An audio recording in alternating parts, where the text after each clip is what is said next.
तुम गाइज मैं ठीक तुसी आधे हाल सुनो गाइज मैंने पता तुसी बहुत परेशान हो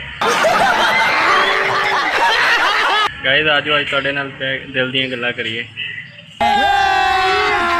अभी मजा आएगा ना भिड़ो। आज मैं बड़ी देर बह के सोचने तो बाद ये सोचा कि उन्हें बंदा खड़ा होकर भी सोच सकता है।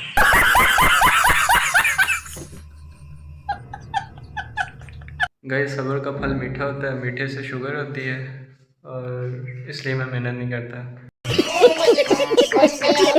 कामयाबी शोर मचाती है और मैं नहीं चाहता कि मेरी वजह से किसी मरीज को तकलीफ हो।